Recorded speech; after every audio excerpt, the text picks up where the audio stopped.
Well, the fight was fierce over the funding of D.C.'s fiscal 2012 budget. There were threats to jack up the tax on the wealthy, but the dust is now settled. A preliminary vote has been taken, and the city council has approved it. A $5.2 billion budget without that so-called millionaire's tax.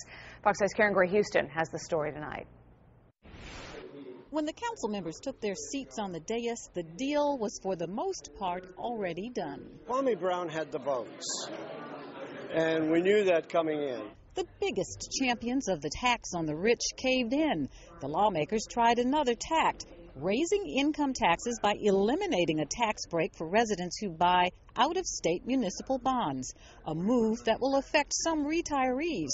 Everybody wasn't happy. It's a fundamental unfairness to people for this to come out of the blue as a tax on their income. It's a tax break that doesn't make any sense, and in fact, it's a good thing that the council got rid of that tax break.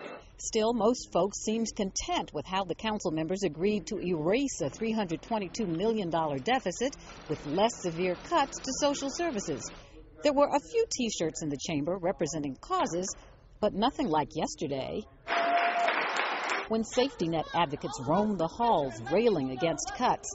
Council members and groups like Catholic Charities applauded the budget vote and patted Chairman Kwame Brown on the back for what they called realistic compromises. What they were most concerned about is restoring homeless families, making sure that the homeless continuum and the TANF benefits and child care services, that's what people really wanted. And at the end of the day, what we're trying to do is to create a win-win situation. And, you know, I never have supported taxing families that make $200,000 a year as the first option of where we should go.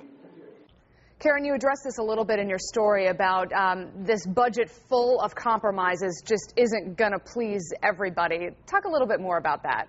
Right, Laura. Well, for starters, those D.C. residents on fixed incomes, some retired people who invested in those tax-free out-of-state municipal bonds, they're not going to be thrilled.